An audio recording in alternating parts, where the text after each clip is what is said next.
नमस्कार, आप देख रहे हैं प्रदेश का नंबर 1 और सबसे भरोसेमंद news channel India news Haryana और मैं हूं आपके साथ आयुष चित्रांश। मुआवजे समेत कई मांगों को लेकर के किसान एक बार फिर से नाराज दिख रहे हैं। फसल बीमा योजना को लेकर के भी ये नाराजगी है।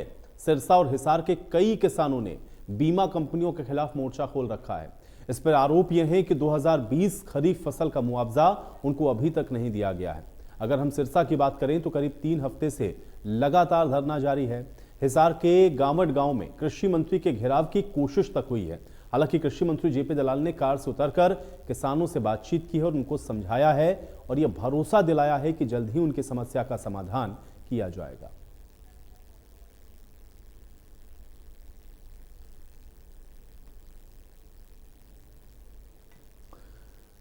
तो फसल बीमा योजना को लेकर के आप देख रहे हैं कि जो सवाल हैं वो उठे हैं और किसानों का धरना प्रदर्शन लगातार चल रहा है। 2020 का मुआवजा उनको अभी तक नहीं मिला, ये कहते हुए किसानों ने धरना प्रदर्शन भी किया है। लेकिन अहम बात यह रही कि आज गावट गांव के अंदर किसानों ने कृषि मंत्री के काफिले का घेराव भी किया।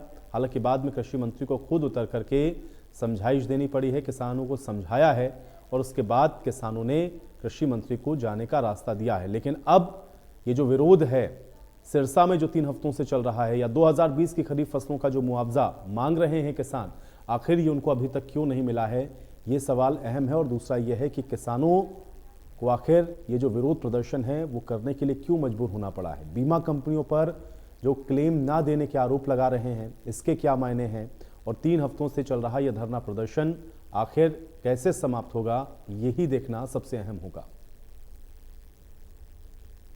मुद्दे की बात यह है कि फसल बीमा योजना जो किसानों के लिए बनाई गई थी, आज वो लूट की योजना बन चुकी है। अभी संसद के अंदर आंकड़े पेश किए गए, उसमें बताया गया कि 1,26,000 करोड़ का प्रीमियम इकट्ठा किया पिछले 5 सालों में बीमा कंपनियों ने, और किसानों को मात्र 87,000 करोड़ का क्लेम मिला। यानी 39,000 करोड़ रुपया बीमा कंपनियों की जेब में चले गए। तो योजना तो बनाई गई थी किसानों के लिए, लेकिन इसमें जेब भर रही है बीमा कंपनियों की। तो ये जो चीज़ें हैं ये सरासर गलत हैं। किसानों के हित में काम होना चाहिए। माननीय प्रधानमंत्री जी, एक तरफ आप आत्मनिर्भर भारत बनाना चाह रहे हो और दूसरी तरफ आप किसान को कर्जदार बना रहे हो, तो ये तो दोहरे मापदंड हो गए। दोहरे मापदंड तो देश में नहीं चलने चाहिए।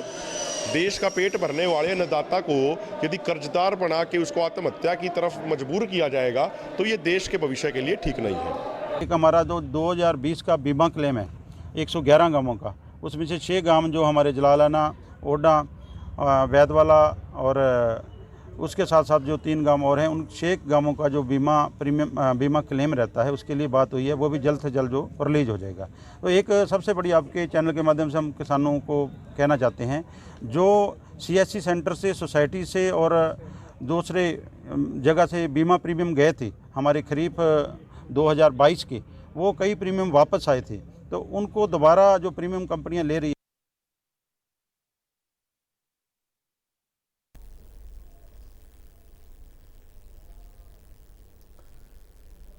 तो सुन रहे थे आप किसानों ने जो विरोध प्रदर्शन किया है, और विरोध प्रदर्शन कहते हुए उन्होंने ये भी कहा कि अगर उनकी ये मुआवजे की मांग सरकार नहीं जल्द पूरी करती है या उनको मुआवजा नहीं मिलता है तो फिर आंदोलन वो करेंगे। आंदोलन की चेतावनी किसानों ने दे दी है। तो कुल मिलाकर के फसल बीमा योजना को लेकर के किसानों की नाराजगी है।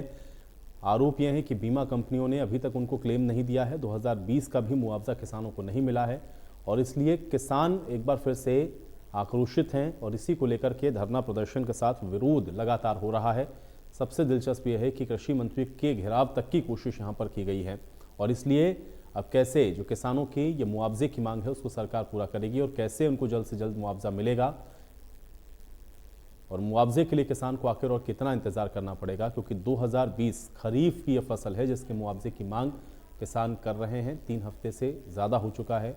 किसान विरोध प्रदर्शन करने को मजबूर हैं, लेकिन अभी तक उनको मुआवजे के तौर पर ना तो राशि मिली है, ना ही जो वो क्लेम कर रहे हैं वो उनको दिया गया है। मजबूरन किसानों को विरोध प्रदर्शन करने के लिए मजबूर होना पड़ा है और अब आंदोलन की भी चेतावनी किसानों ने दे दी है कि अगर उनके मुआवजे की राशि उनको नहीं दी जाएगी तो फिर किसान आंदोलन करेंगे। ये बात भी किसानों ने कही है। तो बीमा कंपनियों पर क्लेम नहीं देने के आरोप के साथ साथ 3 हफ्ते से आप देखिए ये धरना प्रदर्शन कर रहे हैं। कृषि मंत्री को घेरने की कोशिश भी हुई है, आंदोलन की चेतावनी भी दे दी गई है, लेकिन अब फसल बीमा योजना को लेकर के जो सवाल उठ रहे हैं उसका समाधान सरकार कैसे करेगी, किसानों ने जो आरोप लगाए हैं उसको किस तरीके से सरकार समाधान करेगी और कैसे जो 2020 का मुआवजा है खरीफ की फसलों का वो किसानों को मिलेगा, ये सुनिश्चित करेगी। ये 3 सवाल बहुत अहम हैं।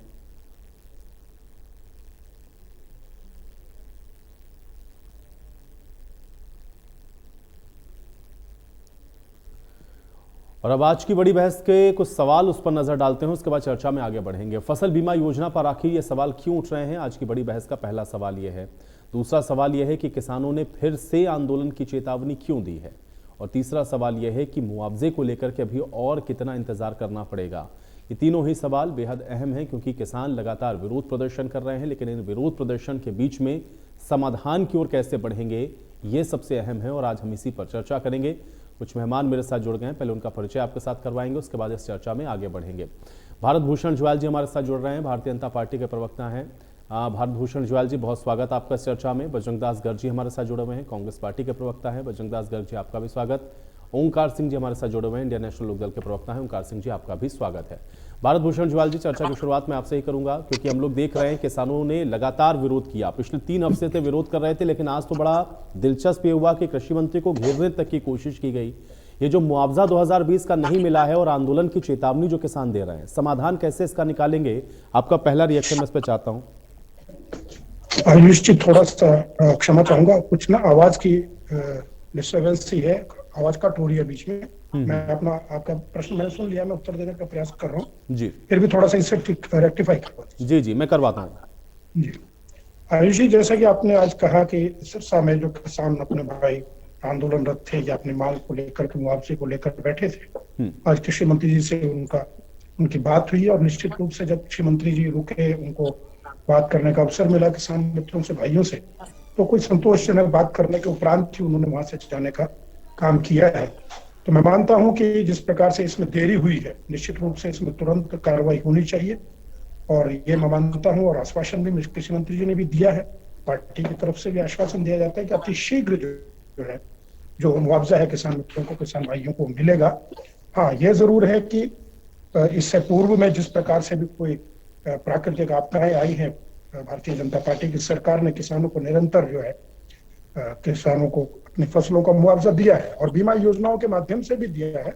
और जो अपना मुआवजा भी, आपको ध्यान होगा कि कांग्रेस के कार्यकाल में 6,000 होता था, हमने बाद 14-15 में सरकार आते ही इसको 12,000 किया। अब हम 15,000 रुपया प्रति एकड़ के हिसाब से मुआवजा देना हमने तय किया हुआ और उसको दे रहे हैं। इवन के कांग्रेस के कार्यकाल का 2014 तक का जो 1100 करोड़ रुपए का बकाया मुआवजा था, वो भी हमने किसानों को दिया है अपने कार्यकाल में आकर के। तो थोड़ा सा इसमें डिले जरूर हुआ, लेकिन हम आश्वासन देते हैं और बड़ी जल्दी इसको हम रिलीज करने का प्रयास करेंगे। गर्ग साहब, क्योंकि ये बात भारत भूषण जुएल जी कह रहे हैं कि देखिए वो मानते हैं कि थोड़ा डिले जरूर हुआ है, लेकिन वो आश्वस्त कर रहे हैं कि किसानों को उनका मुआवजा मिलेगा। कैसे देखते हैं आप इस विरोध प्रदर्शन को और जो बात भारत भूषण जुएल जी कह रहे हैं? आयुष जी, थोड़ी आवाज बहुत कम है जी, प्लीज थोड़ा आवाज बढ़वाओ मेहरबानी करके। जी जी। जहां तक कि आप देखिए 2020 का जो नरमा की फसल खराब हुई, आज 2 साल हो गए हैं। किसान जो नरमा की जो बेल्ट है, सरसा है, फतेहाबाद है, हिसार है, जींद है, बिहानी है, चारों तरफ हाहाकार मची हुई है। सिर्फ हिसार जिले के अंदर 2020 का 284 करोड़ रुपए मंजूर हो चुके हैं, मगर अभी तक उनको नहीं मिले हैं और उसकी फिर जांच करवाने के बाद उस रुपए को घटाकर 195 करोड़ कर दिए। 195 करोड़ भी नहीं मिले, जिसके लिए किसान लगातार हिसार जिले में प्रदर्शन करें। इसी प्रकार जगह जगह ये प्रदर्शन इनका जारी है। इसी बार 2021 का भी नरमे की फसल का जो खराब हुई, अभी तक उसका कोई मुआवजा नहीं, जबकि 2021 में 9,000 रुपए एकड़ फसल का मुआवजा मंजूर हुआ था, फिर उसको घटाकर 7,500 रुपए कर दिया, वो भी 7,500 रुपए आज तक वो नहीं मिला। 2022 के अंदर जल भराव के कारण 70,000 एकड़ जमीन, सिर्फ मैं बात कर रहा हूँ ओनली हिसार जिले की, वो खराब हो गई। 1 रुपया उसको मुआवजा नहीं दिया। यहाँ तक कि गांवों में जितनी ढाणियां थी, जल भराव की सारी ढाणियां डूब चुकी, उसका कोई मुआवजा नहीं। और जल भराव के कारण जो किसानों के ट्यूबवेल करोड़ों रुपए खर्च हुए, आज तक उसका कोई मुआवजा नहीं। और मुआवजा लेने के लिए लगातार यानी कि 2020 के बाद से ही किसान धरना प्रदर्शन शुरू कर रखा है। हिसार जिले में भी, सरसे में तीन इन दिनों में भी हो गए। हिसार जिले के अंदर कम से कम 1.5 साल से लगातार फैक्ट्री एक्ट के बाद धरना दिए किसान मुआवजे के लिए बैठे हैं, बाल समर में बैठे हैं, जगह जगह धरना प्रदर्शन है, मगर सरकार में कोई सुनाई नहीं। बीमा कंपनी प्रीमियम तो ले लेती है, जब बीमा देने का समय आता है वो पैसा देती नहीं, उस टाइम ये स्थिति है, जिसके कारण पूरे हरियाणा के किसानों में बड़ा भारी रोष है। एक मुद्दे नहीं, अनेकों मुद्दे हैं, मुआवजा के अलावा मुद्दे हैं। भी फसल की लागत का 2 गुना कीमत करेंगे, आज वो सवाया नहीं हो रहा। अब असली लागत की कीमत नहीं मिल रही, ये 10 रुपए गन्ना का रेट बढ़ाकर अपनी पीठ थपथपाते हैं, नाचते हैं, हमने 10 रुपए बढ़ा दिया। और मुख्यमंत्री जी क्या कहते हैं, भाई जो कमेटी बनाई थी उसकी रिपोर्ट 8 रुपए बढ़ाने की आई थी, मैंने 2 रुपए और बढ़ा के 10 कर दिया। अरे हमारे 9.5 साल के राज के अंदर 165% हमने गन्ने के रेट की कीमत बढ़ा के दी थी, है, और आपने कितना बढ़ाया? 17%। आप लोग तो किसानों के साथ मजाक करते हो। तो मेरी सरकार से अपील है, जो भी मुआवजा किसान का 2020 का है, 21 का है, 22 का है, तुरंत प्रभाव से उनको मुआवजा दिया जाए, ये मेरी हरियाणा सरकार से मांग है। बिल्कुल। अभिमन्यु कोहाट जी भी हमारे साथ जुड़ चुके हैं, नेता हैं एसकेएम के। अभिमन्यु कोहाट जी, आपका भी इस चर्चा में स्वागत है, लेकिन उससे पहले ओंकार जी, क्योंकि सरकार ये कह रही है कि भाई हम देखिए मुआवजा देंगे, जहां कुछ अगर गड़बड़ी भी हुई है तब भी हम ये आश्वस्त करते हैं किसान भाइयों को कि मुआवजा उनको मिलेगा, फिर ये विरोध प्रदर्शन क्यों हो रहा है, कैसे देखते हैं इसको आप? आवाज बढ़ाओ, आवाज नहीं आयुष जी। गर्ग साहब, मैं करवा रहा हूँ सही, मुझे लगता है कुछ टेक्निकल इशू है। ओंकार जी, आप जवाब दीजिए। आयुष जी, सबसे पहले तो मैं आपका और आपके चैनल का दिल की गहराइयों से धन्यवाद करता हूँ कि आपने हमेशा किसान के इशू को सबसे पहले उठाया, और इस बार भी इस इशू को आपके चैनल ने उठाया, इसके लिए आप बधाई के पात्र हैं, आपका चैनल भी बधाई का पात्र है। देखिए, आपने बहुत अहम सवाल पूछे कि इस योजना को पर किंतु परंतु हुआ, पहला प्रश्न आपने पूछा। देखिए आयुष जी, किसी भी योजना पर किंतु परंतु तभी होता है जब वो योजना आम व्यक्ति या जो व्यक्ति उससे इफेक्टेड होता है उसके लाभ के लिए नहीं बनाई जाती। तो ये जो योजना बनी, ये वास्तव में किसान के लाभ के लिए नहीं बनी, ये वास्तव में बनी ही बीमा कंपनियों के लाभ के लिए थी। दूसरा क्वेश्चन आपने पूछा कि किसानों को ऐसा क्या दिक्कत आई कि उन्होंने चेतावनी दी कृषि मंत्री को, सरकार को। आयुष जी, 3 साल हो गए किसानों को अभी इंतजार करते हुए। फसल बीमा करने के टाइम तो बैंकों ने, आपको पता होगा कि बैंकों ने जिनकी लिमिट बनी हुई थी, जिन्होंने लोन लिया हुआ था, बिना किसान की मंजूरी से उसके खाते में पैसे बीमा के डेबिट कर दिए प्रति एकड़ के हिसाब से। अब जब व्यक्ति को, किसान को फसल की नुकसान हुआ तो बीमा कंपनियां ही तो देंगी। अभी आप ही आंकड़े बता रहे थे कि 1,26,000 करोड़ का बीमा कलेक्शन हुआ और 87,000 करोड़ रुपए भुगतान हुआ इस प्रीमियम में। तो क्या ये लाभ कमाने के लिए कंपनियां बैठी हैं? ऐसा इसीलिए होता है क्योंकि जब प्राइवेट क्षेत्र हैवी हो जाता है सरकारी क्षेत्र पर, तो ये ऐसी व्यवस्था आती है। तीसरा प्रश्न आपने पूछा, मुआवजे के लिए और कितना इंतजार करना पड़ेगा? बहुत महत्वपूर्ण प्रश्न है आयुष जी। मुआवजे के लिए कितना इंतजार करना पड़ेगा, ये तो वैसे तो डिपेंड करता है कि सरकार की नीति और नीयत क्या है। लेकिन अभी तक का जो एक्सपीरियंस है किसानों का, इस सरकार ने किसानों को प्रयोगशाला की वस्तु बना दिया है और देश और प्रदेश के किसान को प्रयोगशाला, ये कोई नया कानून ले आके किसानों पर प्रयोग करने लग जाते हैं। देख लीजिए, 3 कृषि कानून, 13 महीने किसान सड़कों पर बैठे रहे, 750 से अधिक किसान शहीद हुए। उसके बाद प्रधानमंत्री मोदी जी एकदम से टीवी चैनल पर आते हैं और कहते हैं ये कृषि कानून आपको समझ नहीं आया, हम वापस लेते हैं। ये क्या बात हुई? आप किसानों पर प्रयोग करना बंद कीजिए। और जहां तक मेरा सोचना है, ये सरकार तब तक इंतजार कराएगी जब तक इस सरकार के गले पे किसान अंगूठा नहीं रखेंगे। देख लीजिए, अभी गन्ना किसानों ने सब कुछ बंद किया तो 10 रुपए रेट बढ़ा दिया, ऊंट के मुंह में जीरा ही दिया लेकिन 10 रुपए रेट बढ़ा दिया। जब भी किसान सड़कों पर आता है तो सरकार अपने आप कोशिश नहीं करती कि इनकी समस्या का समाधान हो, वो यही चाहती है कि ये थक के, हार के, टूट के अपने आप वापिस घरों पे चले जाएंगे।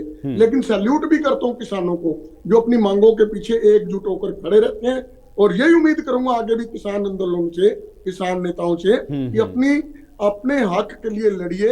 हम इनेलो के प्रत्येक कार्यकर्ता उनके साथ हैं। अब देखिए बजट आने वाला है। आयुष जी, एक बात कह के समाप्त करूंगा। बजट आने वाला है हरियाणा का, चिंतन पे चिंतन हो रहा है, चिंतन पे चिंतन हो रहा है, मंथन हो रहा है, चिंतन हो रहा है। भाई इस मंथन में से कब अमृत निकलेगा? पिछले 8 साल से इनका बजट आ रहा है, नहीं, बिल्कुल ठीक है ओंकार जी, मुझे लगता है हम लोग थोड़ा सा बजट का इंतजार कर लेते हैं, देखते हैं अमृत निकलता है कि नहीं, और मुझे लगता है आपकी समस्या का समाधान उसी बजट में ही है। एक बात कहूंगा, अमृत निकलेगा या विष निकलेगा ये तो ईश्वर को मालूम है या फिर इन नेताओं को मालूम है, लेकिन जनता को इनसे उम्मीद कतई नहीं है। जनता ये सोच रही है किसी तरीके इनसे जान छूटे, कोई नया टैक्स हमारे पर ना लाद दिया जाए।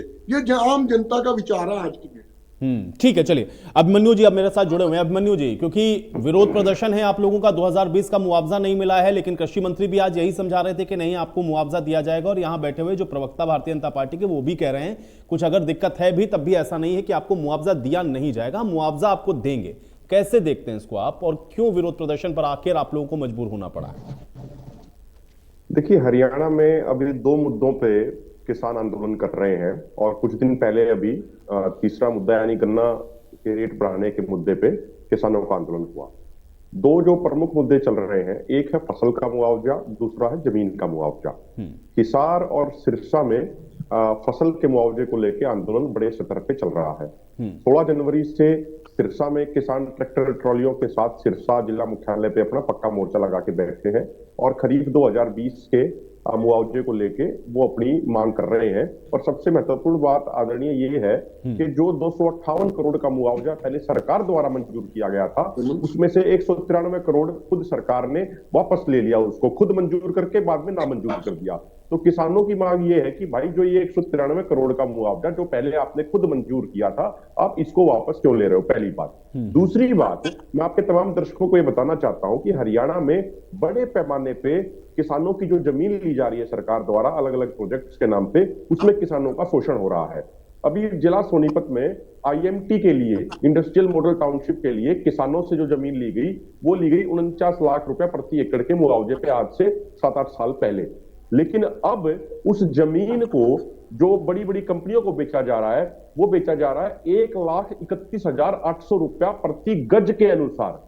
अगर आप 1 एकड़ के 4840 गज से गुणा करेंगे तो 1 एकड़ का रेट निकल गया 63 करोड़।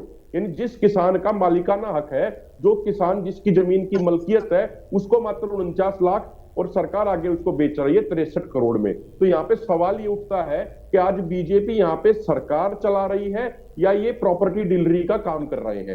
हरियाणा के सोनीपत में और झज्जर में जो KMP के साथ में जो रेलवे कॉरिडोर बनाया जा रहा है, उसके लिए जो जमीन अधिग्रहित की जा रही है, उसमें किसानों को बहुत कम मुआवजा दिया जा रहा है। जिस किसान के 1 एकड़ की मार्केट वैल्यू आज के दिन 5-5 करोड़ रुपया है, वहां मात्र 50 लाख रुपए प्रति एकड़ का मुआवजा दे किसानों को लूटा जा रहा है।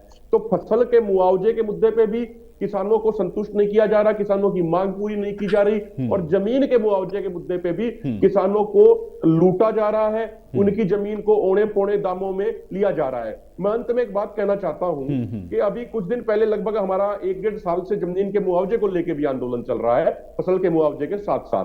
तो हमने सरकार से कहा कि भारत सरकार का कानून है कि भाई नेशनल हाईवे के 4 एकड़ की चौड़ाई में के जमीन एक्वायरमेंट होगी तो कलेक्टरेट अपने आप डबल माना जाएगा। और तमाम DC, बड़े बड़े FCR तक के लेवल के अधिकारियों से हमारी चर्चा हो चुकी है, वो सारे अधिकारी सहमत हैं। लेकिन सरकार ने हमें जवाब दिया कि भाई हम KMP के साथ ये रूल लागू नहीं कर सकते, क्योंकि KMP ना तो नेशनल हाईवे है, ना KMP स्टेट हाईवे है। हमने सरकार से पूछा कि ना ये स्टेट हाईवे है, ना ये नेशनल हाईवे है, तो आप इस पे टोल क्यों वसूल रहे हो इतने भारी भरकम टोल लगा के?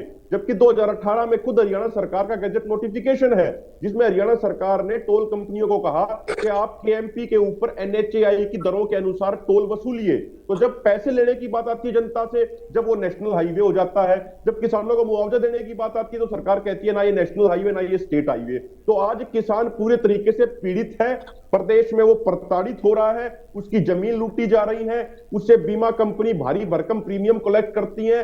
अभी पार्लियामेंट के अंदर बताया सरकार ने कि जब से प्रधानमंत्री फसल बीमा योजना आई तो 1,26,000 करोड़ रुपए प्रीमियम कलेक्ट किया गया और किसानों को दिया गया मात्र 87,000 करोड़ रुपया।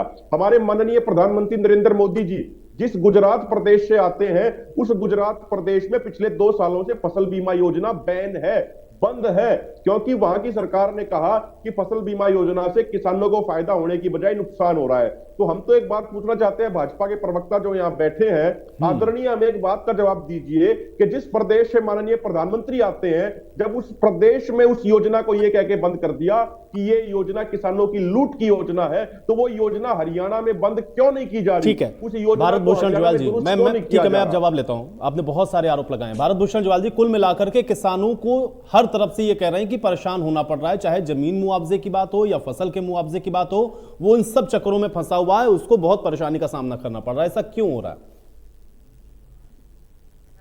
बजरंग दास जी का भी, ओंकार जी का भी और अरविंद जी की बातों का उत्तर देना चाहूंगा और बड़े जायज से बड़े सटीक प्रश्न है, थोड़ा सा समय जरूर लगेगा जी। देखिए, बजरंग दास जी ने कहा और ओंकार जी ने भी कि फसल बीमा कंपनियों को जो बीमा योजना लागू की गई, बीमा कंपनियों को फायदा देने के लिए। मैं इनको बताना चाहूंगा कि भारतीय जनता पार्टी की सरकार ने तो पूरे प्रदेश में इस योजना को लागू किया हुआ है, लेकिन चौटाला साहब की सरकार में और कांग्रेस की सरकार में एक ब्लॉक में, उसके बाद एक जिले में इस योजना को लागू किया गया था, जिसे ये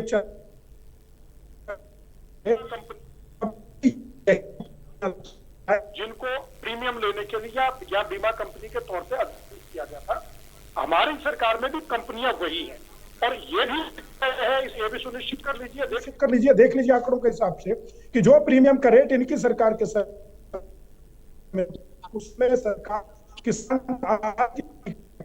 अपने के मुकाबले में तो फसल बीमा योजना किसान के लिए कहीं भी अहित का काम नहीं है। ये और मैं बजरंग दास जी से बताना चाहूंगा, आप कह रहे हैं कि डिले हुआ है। अरे आपकी सरकार तो जब 1100 करोड़ रुपए का बीमा बकाया बचा हुआ था फसल के मुआवजे का, भारतीय जनता पार्टी की सरकार ने 2015 में आकर के 1100 करोड़ रुपए दिया।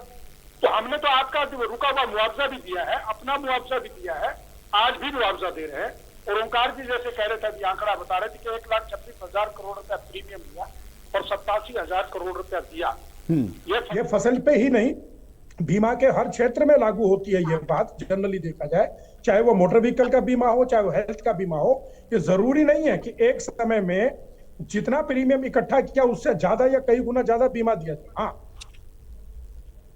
रूप से बीमा की राशि ज्यादा होगी, प्रीमियम की कम होगी। अगर उस कार्यकाल में उस टेन्योर में अगर नुकसान हुआ है, डेफिनेटली प्रीमियम ज्यादा इकट्ठा हुआ होगा, बीमा कम गया होगा, ये मैं मान लेता हूँ कि लाभ कम मिला होगा।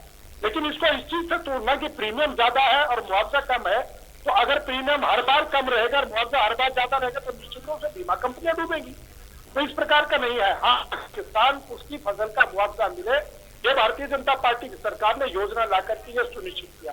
हमने तो यहाँ तक देखे कि सब्जियों पे 30,000 रुपया प्रति एकड़ और फलों पर 40,000 रुपया प्रति एकड़ का बीमा कंपनियों को अधिकृत किया कि आप इस रेट पर किसानों का बीमा करिए और उसके बाद अगर नुकसान होता है, जिस प्रकार से स्लैब बनाएंगे 25% नुकसान पर, 50% नुकसान पर, उससे अधिक नुकसान पर 100% बीमा की राशि देने का यह प्रावधान किया है और हमने दिया है। इसके अलावा देखिए, मुआवजा अगर बीमा नहीं भी कराया है तो हमारी सरकार ने क्या सुनिश्चित किया, कांग्रेस जो 4 रुपए देती थी और कहती थी अगर सत्ता में आएंगे 2014 में तो इसको 10,000 रुपए प्रति एकड़ करेंगे।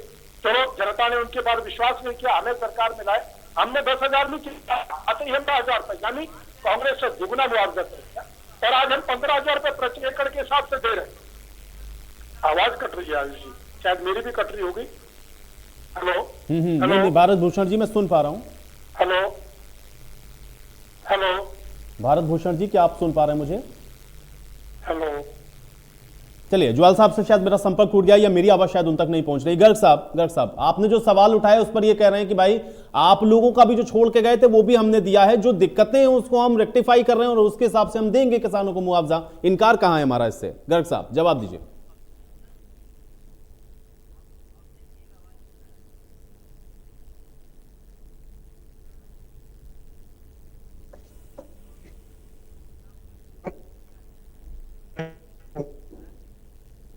चलिए गर्ग साहब, आपकी आवाज भी मुझ तक नहीं आ रही, मुझे लग रहा है आज शायद कुछ तकनीकी समस्या। ओंकार जी, क्या आप सुन पा रहे हैं मुझे? हाँ जी, मैं सुन रहा हूं। जी जी ओंकार जी, आपको लेकर के भी आपने जो सवाल उठाया उसका भी जवाब दे रहे थे।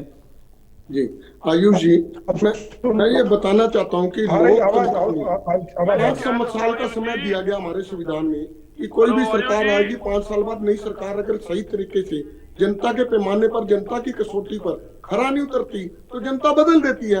अब देखिए कितनी अजीब बात है, जब भी किसी भी मुद्दे पर हम बीजेपी के प्रवक्ता साथी से कोई बात पूछते हैं, जब आप पूछते हैं या कोई भी चैनल वाला पूछता है, कोई भी साथी पूछता है, तो ये वर्तमान के बजाय भूतकाल में चले जाते हैं, ये कांग्रेस के शासनकाल में चले जाते हैं, इनेलो के शासनकाल में चले जाते हैं। हमारी कुछ कमियां रही होंगी तभी जनता ने हमारे को नहीं स्वीकार किया, कांग्रेस की कुछ कमियां थी तो जनता ने आपको स्वीकार किया। अब समय आपका है, ये इनको बताना पड़ेगा कि सरकार अब कांग्रेस और इनेलो की नहीं है, सरकार इस वक्त बीजेपी गठबंधन की सरकार है, जिससे जनता का प्रत्येक वर्ग दुखी है, ये इनको सोचना पड़ेगा। देखिए 13 महीने लगातार किसान सड़कों पर रहे, दुनिया का सबसे बड़ा किसान आंदोलन बना, कोई भी आंदोलन दुनिया का इतना बड़ा नहीं चला जितना बड़ा ये चला, लेकिन इनके मन में रत्ती भर भी प्रशिष्टता नहीं आई, इनके किसी भी नेता ने, शहीद हुए किसी भी नेता ने किसी को श्रद्धांजलि तक नहीं दी। आज मैं बताना चाहता हूँ कि समाज में हरियाणा का प्रत्येक वर्ग दुखी है, चाहे व्यापारी है, चाहे युवा है, चाहे विद्यार्थी है, चाहे स्कूल वाला है, चाहे कोई भी है, सब दुखी है, लेकिन इस सरकार को कोई फर्क नहीं पड़ रहा। ठीक है, आप ये कह रहे हैं कि सरकार पॉलिसी जो बनाती है उससे लोगों का भला नहीं हो रहा, हर वर्ग दुखी। भारत भूषण जुएल जी, ये सवाल तो है, अगर आप ये कह रहे हैं कि आप किसानों की बेहतरी के लिए लगातार काम कर रहे हैं, तो फिर आखिर किसानों को क्यों विरोध के लिए आना पड़ता है? हम लोगों ने गन्ना किसानों को भी देखा, अभी जिसका कोहर साहब जिक्र कर रहे थे कि जो लैंड एक्विजिशन किया है उनके जो लोग हैं किसान हैं वो बैठे हुए हैं, अभी ये किसान मुआवजे की मांग को लेकर बैठे हैं। ये विरोध क्यों करना पड़ता है किसानों को, अगर आप किसानों के हित में इतना काम कर रहे हैं तो? जुएल साहब कर रहे थे कि 13 महीने तक किसान सड़कों पर रहा, दिल्ली को घेरे हुए रहा, इतना बड़ा आंदोलन आंदोलन का हासिल, आखिर उस आंदोलन का हासिल, अरे उस आंदोलन को निर्धारित कौन कर रहे थे, कौन संचालित कर रहे थे? ये सारी दुनिया के सामने, ये सारी दुनिया के सामने, हिंदुस्तान के सामने, पूरी दुनिया के सामने आया किसान कुछ नेता, संगठन भी नहीं, नेता, स्वयंभू नेता उसको संचालित कर रहे थे। और अंत में क्या हुआ, पंजाब के चुनाव को लेकर के, उत्तर प्रदेश के चुनाव को लेकर के वो चुनावी एजेंडा था, उसको लेकर के वो सड़कों पर उतरे थे। उन्होंने देश के किसानों का उस आंदोलन के कारण से नुकसान ही किया है, फायदा नहीं किया है। देखिए किसानों का सबसे बड़ा किसानों का संगठन कौन सा है? शेतकारी संगठन। शरद जोशी जो महाराष्ट्र से चला था, उन्होंने स्वयं 3 कृषि बिलों का समर्थन किया था माननीय कृषि मंत्री नरेंद्र सिंह तोमर जी के सामने कि ये कृषि बिल जो है, तीनों कृषि कानून जो है किसान के फायदे में है, और इस बात को बाद में मोहर भी लगी है। और आज तक ओंकार जी मैं आपसे पूछ रहा हूँ, मैं बजरंग दास जी आपसे पूछ रहा हूँ कि अगर वो तीनों कृषि बिल किसानों के हितैषी नहीं थे तो आपसे कई बार प्रस्ताव मांगे, मैंने भी टीवी चैनल पर दावे के साथ आपसे कहा कोई ड्राफ्ट तैयार करके बताइए कि आपकी पार्टी का किसानों के हित में ये विजन है, आपकी पार्टी के हिसाब से किसानों को मुआवजा चाहिए, आपके हिसाब से किसानों की लागत ये आती है और ये फसल का दाम मिलना चाहिए। आप बताइए, दोनों बड़े नेता बैठे हैं, आपने एक बार भी इन पिछले विगत 3 सालों में कोई ड्राफ्ट बनाया, कोई प्रस्ताव सरकार के सामने रखा?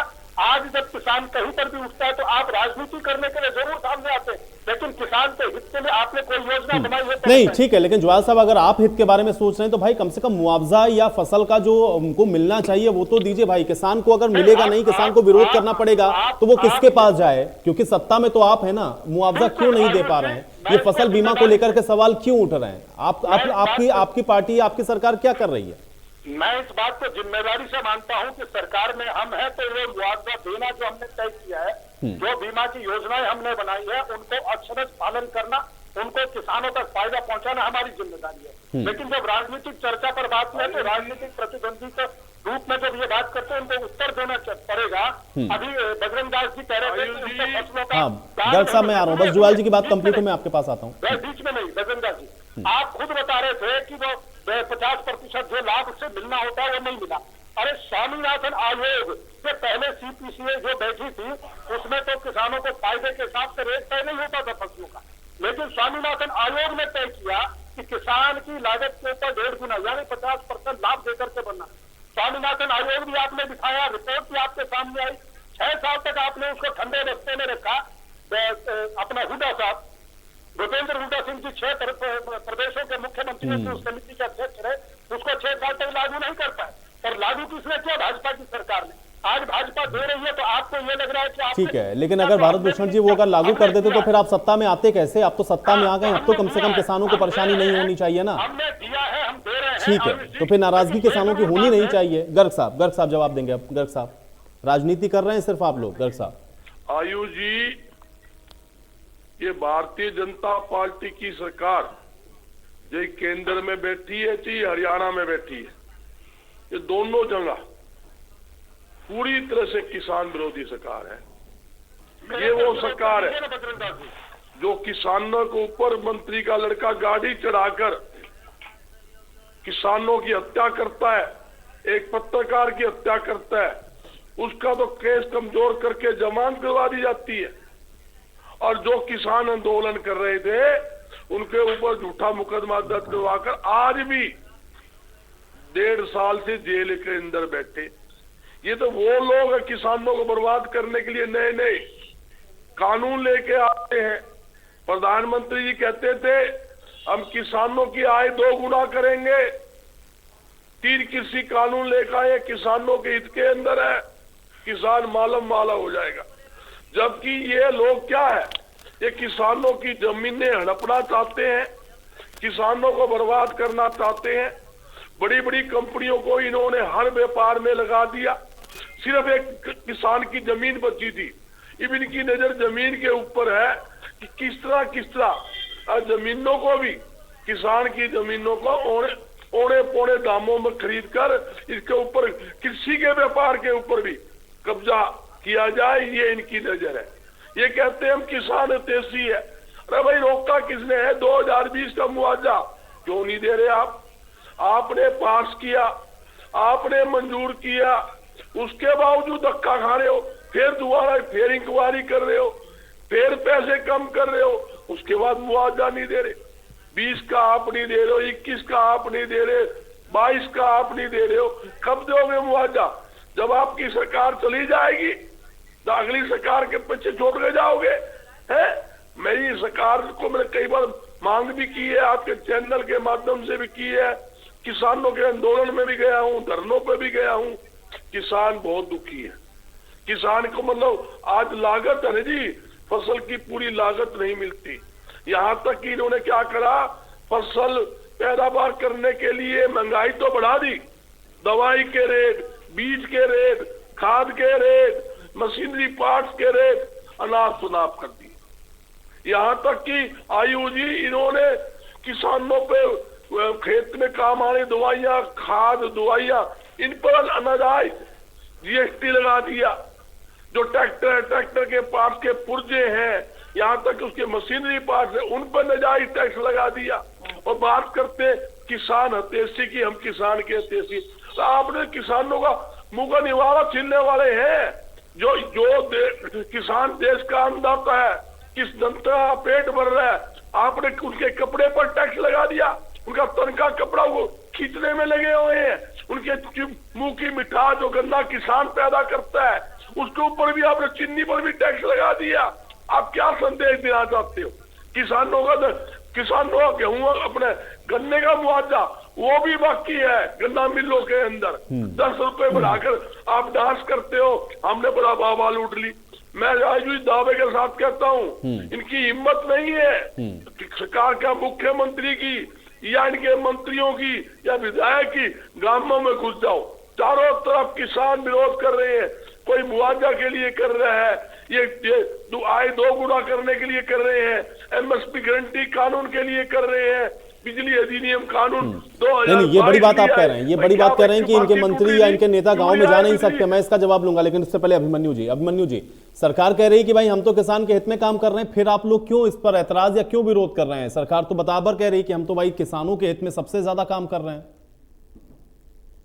देखिए, किसानों को आंदोलन करने का या धरने देने का या सड़क पे बैठने का कोई शौक नहीं है। किसान मजबूरी वश आंदोलन करते हैं। हमें भी अच्छा लगता है, हम भी अपने घरों में बैठे, हमें भी अच्छा लगता है अपने घर के काम करें, लेकिन किसानों को मजबूरी वश आंदोलन करना पड़ता है। किसान मजबूरी वश आंदोलन करते हैं। हमें भी अच्छा लगता है, हम भी अपने घरों में बैठे, हम भी अपने घर के काम करें, लेकिन मजबूरी हो जाती है तब जाके आंदोलन करना पड़ता है। आप मुझे एक बात बताइए, अभी भाजपा के प्रवक्ता जो बोल रहे थे वो कह रहे थे कि हमने स्वामीनाथन आयोग की रिपोर्ट को लागू कर दिया। ये सबसे बड़ा झूठ है। हरियाणा के किसानों को ये बरगलाने का काम कर रहे हैं।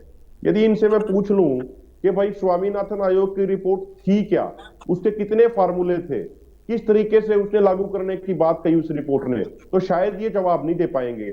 इनको तो जो इनकी आईटी सेल लिख के दे देती है, जो इनके एक्सपर्ट लिख के दे देते हैं, वो सच हो झूठ हो बिना जांच करे उसको बार बार ये बोलते रहते हैं। आज मैं इनको थोड़ा बताना चाहता हूं कि स्वामीनाथन आयोग ने 3 फॉर्मूले दिए, A2 प्लस FL और C2। स्वामीनाथन आयोग की रिकमेंडेशन थी कि C2 यानी कॉम्प्रिहेंसिव इनपुट कॉस्ट में 50% जोड़ के किसानों को फसलों का MSP दिया जाए। जो 2018 में बीजेपी की सरकार ने लागू किया, वो फार्मूला लागू किया A2 प्लस FL प्लस 50।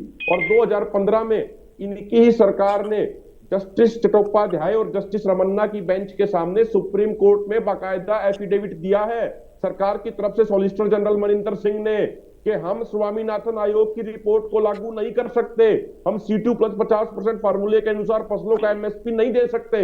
तो एक तरफ तो आप सुप्रीम कोर्ट में एफिडेविट देते हो कि हम स्वामीनाथन आयोग की रिपोर्ट को लागू नहीं कर सकते, और दूसरी तरफ आप पूरे देश को झूठ बोल रहे हो, पूरे देश के सामने पूरे देश को बरगलाने की कोशिश कर रहे हो कि हमने स्वामीनाथन आयोग की रिपोर्ट को लागू कर दिया। यदि रिपोर्ट को लागू कर दिया तो सुप्रीम कोर्ट ने एफिडेविट क्यों दिया? स्वामीनाथन आयोग की रिपोर्ट के C2 फार्मूले के अनुसार आज हरियाणा पंजाब में गेहूं का MSP 3800 रुपए प्रति क्विंटल होना चाहिए।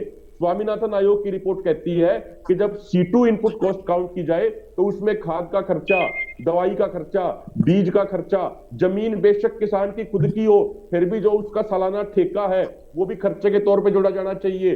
जो उसके एग्रीकल्चर इक्विपमेंट है, tractor, harrow, cultivator, rotavator, super seeder, उनका एक साल में जो प्राइस डेप्रिसिएशन होता है, उनकी कीमत में जितनी कमी आती है एक साल में, वो भी किसान के खर्चे में जोड़ा जाना चाहिए। फैमिली लेबर, एक किसान मान लीजिए पूरे सीजन में 200 घंटा अपने खेत में मेहनत करता है, तो 8 घंटे का एक दिन मान के 25 दिनों की मनरेगा के हिसाब से मजदूरी उसको दी जानी चाहिए। जो बाहर से वो लेबर आया वो भी उसके खर्चे में काउंट की जानी चाहिए, उसका बिजली का खर्चा, सिंचाई का खर्चा, और ये सारा खर्चा जोड़ के उसके ऊपर 1 साल का ब्याज भी लगाया जाना चाहिए। मैं गारंटी देता हूं, मैं चैलेंज करता हूं। क्यों मजाक कर रहे हो अभिमन्यु जी? अरे मुझे समझ लीजिए, मैं आपकी बात को क्लैरिफिकेशन करता हूं। आपको अभी जानकारी नहीं है ये। नो ठीक है, आप ये कह रहे हैं कि C2 फॉर्मूला जो कहता है, आप ये कह रहे हैं कि C2 फॉर्मूला जो कहता है वो इन्होंने लागू नहीं किया, ये झूठ बोल रहे हैं स्वामीनाथन आयोग की सिफारिश पर। जुआल जी जवाब देंगे इसका। जुआल जी आप भ्रमित कर रहे हैं लोगों को। ठीक है, ठीक है, मैं जवाब ले लेता हूं ना, ये जवाब इधर से आएगा। जुआल साहब जवाब दीजिए, भ्रमित कर रहे हैं। अभिमन्यु जी, मैं आपको भी, ओंकार जी को भी, बजरंग दास जी को, तीनों को चैलेंज करता हूं, और पूरे प्रदेश की जनता सुन रही है और देख रही है। आपने कहा कि C2 जो फार्मूला है उसके माध्यम से अगर दिया जाए तो आज की तारीख में यही सच्चे है राजा हरिश्चंद्र, प्रति क्विंटल गेहूं का भाव होना चाहिए। इसका मतलब 2600 रुपए प्रति क्विंटल गेहूं के लागत आनी चाहिए। आप मुझे 2600 रुपए प्रति क्विंटल के लागत का बाइफिकेशन बता दीजिए टीवी के सामने। अगर मैं बता रहा हूं, बताइए 2600 रुपए प्रति क्विंटल लागत कैसी आती है गेहूं की? 1 क्विंटल की लागत मैं आपकी मान जाऊंगा। आपने सुना नहीं, आपने सुना नहीं, आप जो बरगलाने का, सुनिए सुनिए please please let me clarify नहीं। आप बड़े पढ़े लिखे व्यक्ति, मुझे लगता है अगर ध्यान से सुना बात आप भी चला रहे हैं, मुझे सुनिए नहीं। ठीक है, एक सेकंड अभिमन्यु जी, पहले इधर से, पहले भारत भूषण जी, उसके बाद आप बताइएगा। आप बताइएगा 2600 कैसे, पहले भारत भूषण जी। अभिमन्यु जी सुनिए, आपको अवसर मिलेगा। आपने बड़ा अच्छा प्रश्न किया, प्रदेश की जनता और किसान भाई सुनना चाहेंगे।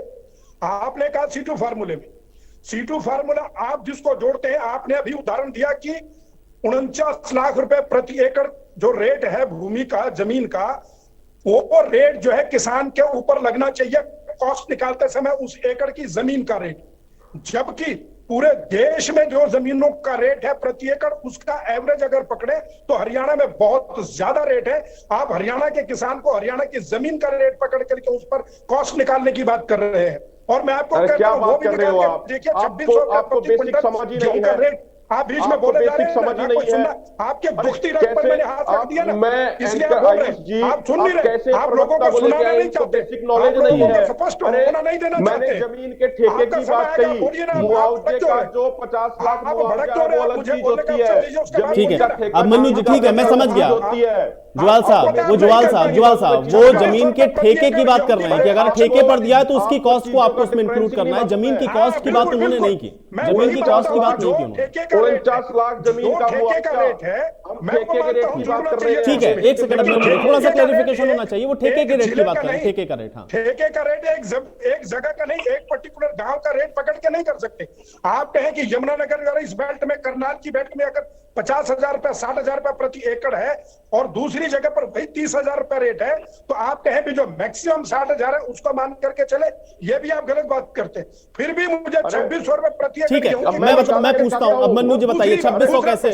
2600 कैसे? दूसरी बात आयुष जी, दूसरी बात, दूसरा प्रश्न ये पूछना चाहता हूं तीनों प्रवक्ताओं से कि आप मुझे बताइए कि इतने समय में जब से किसान आंदोलन स्थगित हुआ, आपने एक भी ड्राफ्ट किसान के हित में बना करके सरकार को सबमिट किया? कभी वार्ता करने के लिए गए हो? कृषि मंत्री तोमर जी ने, मैं बताता हूं का 21/9/2021 को खुलेआम आप लोगों को आमंत्रित किया था कि अपना ड्राफ्ट बना करके लाइए, कोई प्रस्तावना लेकर के आइए। ठीक है, हमारे किसान 2600 ड्राफ्ट मैं जवाब लेता हूं। किसान नेता है ना हमारे साथ, मैं इनसे जवाब लेता हूं। अभिमन्यु जी जवाब दीजिए। देखिए, इनको अगर थोड़ी सी आदरणीय हमसे उम्र में बड़े हैं, इनको थोड़ी बेसिक नॉलेज हो, कॉम्प्रिहेंसिव इनपुट कॉस्ट में क्या क्या देखिए, आप फिर वही प्रश्न कर रहे हैं, बेसिक नॉलेज आपको ज्यादा है क्या? सुन तो लीजिए, आपको ज्यादा बेसिक नॉलेज है क्या? मेरी नॉलेज को चैलेंज ना करिए, आप अपनी नॉलेज का प्रदर्शन कीजिए। आप अपनी नॉलेज को बताइए। ठीक है, जुआल साहब जवाब देता हूं। 2600 कैसे होता है मैं उसको बताता हूं। 2600 कैसे होता है जवाब देता हूं। मैं आपको खुले मंच पर चैलेंज कर रहा हूं। ठीक है, आपने चैलेंज किया, इधर से जवाब सुनते हैं ना, अब ये भी तो हम सुनते हैं ना। जुआल साहब ये भी तो सुने ना भाई, 2600 कैसे बताएंगे? अब मन्नू जी सुन लीजिए, C2 इनपुट कॉस्ट में पहली बात आती है कि आपको 1 एकड़ का जो ठेके का रेट, मैं मोटा मोटा ही गिनवा देता हूं। अब आप देखिए, 1 एकड़ ठेके का रेट है, इन्होंने कहा कि भाई कुछ जिलों में 60,000 तक का है, कुछ जिलों में 35-40,000 तक का है। आप उसको यदि 40,000 रुपए का भी एवरेज मान लेते हैं, हम लोअर साइड पे हम मानते हैं, तो 40,000 का उसका हो गया साल का ठेका, यानी 6 महीने की फसल की साइकिल। अगर आप गेहूं की खेती करें की बात करें या धान की खेती की बात करें, तो 6 महीने का हो गया उसका 20,000 रुपए का, तो उसका ठेका हो गया। अब दूसरी बात आती है price depreciation of agriculture equipment. मान लो किसान के पास ट्रैक्टर है, हैरो है, कल्टीवेटर है, उसका रोटावेटर है, अगर उसकी एक साल में कीमत अगर आप देखोगे तो नॉर्मली 50,000 रुपया कम हो जाती है। आप 6 महीने का मानिए, उसका 25,000 रुपए उसकी कीमत कम हो गई, तो 25,000 रुपया प्राइस डेप्रिसिएशन हो गया एग्रीकल्चर इक्विपमेंट का, 20,000 उसका ठेका हो गया। अब आप उसके बाद आ जाइए, आप यूरिया की बात कीजिए, डीएपी की बात कीजिए। यूरिया का कट्टा हो गया 270 रुपए का, डीएपी का कट्टा हो गया 1250 रुपए का, कुछ जगह मिल रहा है 1300 रुपए का। अब यूरिया, उसके बाद 3 बार उसको गेहूं की बात करें तो कम से कम 3 बार उसको फसल की सिंचाई करनी पड़ती है, तो उसमें उसका डीजल लग गया। अब आगे बात है, आप उसको कंबाइन से बाद में उसकी हार्वेस्टिंग कराएंगे या 5,000 रुपए की लेबर से उससे हाथ से कटवाएंगे, तो आप मोटा मोटा देखिए 25,000 रुपया प्राइस डेप्रिसिएशन हो गया, 20,000 रुपया लोअर एंड पे उसका हम ठेका ले लेते हैं तो 45,000 रुपया हो गया। बाकी जो आपका खर्चा है, यूरिया खर्चा, आपका डीएपी का खर्चा, आपका स्प्रे जो आप कराते हैं उसका आपका खर्चा, अगर आप उसको लोअर एंड पे, आपका लेबर का खर्चा अगर आप उसको लोअर एंड पे लेके चलते हैं तो 10 से 12,000 आपका वो हो गया, तो 45 जमा 12 बराबर 57,000 हो गए। अब जो गेहूं निकलते हैं एवरेज वो 50 मन निकलते हैं प्रति एकड़, 50 मन का मतलब हो गया आपका लगभग 20 क्विंटल निकलते हैं। अब आप 57,000 रुपए को 20 से डिवाइड कर लीजिए आप, तो ये तो 3,000 के आसपास आ गया, तो 3,000 तो 2,800 रुपया तो उसकी इनपुट कॉस्ट आ गई। और मैं ये आपको कहता हूं, आपका चैनल हरियाणा में बड़ा देखा जाता है, एक दिन खुली डिबेट करा लीजिए। आज मैंने आपको टीवी पे बताया कि किस तरीके से 2,800 इनपुट कॉस्ट आती है, अगर ये खुले मंच पे चैलेंज कराएंगे कहीं तो खुले मंच पे भी निकाल के दिखा देंगे। तो मैंने तो आपको बता दिया 2600 नहीं 2,800 रुपए इनपुट कॉस्ट आ रही है। अब इसमें कुछ C2 फार्मूले के अनुसार गलत बोला हो तो आप साबित कीजिए। साबित करिए जुआल साहब। देखिए, अभी आपने डेप्रिसिएशन कॉस्ट 25,000 रुपए लगा दी, यही तो आप आंकड़ों का खेल खेल रहे हैं। आप अपनी कॉस्ट को 2800 रुपए जस्टिफाई करने के लिए 25,000 रुपए आपने जाकर के डेप्रिसिएशन जोड़ दिया, और खाद और लेबर का खर्चा आपने इस हिसाब से जोड़ दिया जैसे किसान खुद काम ही ना करता हो। किसान सिर्फ और सिर्फ जो है 4 गुना लेबर का कॉस्ट बढ़ाने के बाद आप इसको 2800 अरे किसान काम करता है तो फैमिली लेबर भी जोड़ा जाता है। यही फर्क है, किसान का यही फर्क है अभिमन्यु जी, यही पे फर्क है, यही पे फर्क है, कॉस्ट है भारत जी, यही पे फर्क है। तभी तो मैंने आपको कहा जरा ओंकार जी, क्या ओंकार जी इस बात को मानते हैं? ओंकार जी, आप लोग को भी चैलेंज मिला है, साबित करिए। आयुष जी बहुत बढ़िया तरीके से आपकी डिबेट चल रही थी, लेकिन मैं देखता हूँ जब भी कोई बीजेपी का प्रवक्ता कहीं फंस जाता है तो डिबेट को खराब करने के लिए कपड़ों से बाहर होने की कोशिश करता है। बहुत अच्छे तरीके से मेरे भाई अभिमन्यु ने लागत निकाल के दिखाई, और उसमें एक इनको इतराज हो गया डेप्रिसिएशन पे। देखिए जब कोई नई चीज खरीदी जाती है उस पर डेप्रिसिएशन पहले साल तो 33% तक लगती है। डेप्रिसिएशन तो एक मेन फैक्टर है जो काउंट होनी है। आज जितने की कोई चीज खरीदी कल को मार्केट में वापस बेचने जाएंगे उतने की नहीं बेचती। और मैं तो अपने भाई भारत भूषण जुएल जी को एक बात कहना चाहता हूँ, इन्होंने कहा कि किसान आंदोलन का हशर क्या हुआ। मैं हशर जरूर बताना चाहता हूँ। उस किसान आंदोलन का हशर क्या हुआ, 13 महीने के बाद प्रधानमंत्री मोदी जी ऐसे बन के आए ऐसे, और तीनों कृषि कानून वापिस लिए गए। ये हुआ हशर। उस किसान आंदोलन में आपने वायदे किए किसानों से कि आपको मुआवजा भी दिया जाएगा और आपके जितने केस बने वो वापस लिए जाएंगे, लेकिन उन्होंने वापस नहीं लिए। आयुष जी बहुत बढ़िया तरीके से आपकी डिबेट चली, और मेरे भाई अभिमन्यु जी ने एक एक चीज बिल्कुल बिल्कुल हम भी ये चाहते हैं कि भाई किसानों की जो समस्या है बस उसका समाधान हो जाए, क्योंकि किसान अगर परेशान हो रहा है तो जाहिर बात है कि उसका असर सब पर होना है। शुक्रिया आप सभी का समय निकालने के लिए, उस चर्चा का हिस्सा बनने के लिए। तो हालांकि किसान मुआवजे को लेकर के लगातार विरोध कर रहे हैं, सरकार ये कह रही है कि वो इनके हित में काम कर रही है। अब किसानों की जो समस्या है उसका समाधान सरकार कैसे निकालेगी ये देखना बहुत अहम होगा। आज बड़ी बहस में मेरे साथ फिलहाल इतना ही।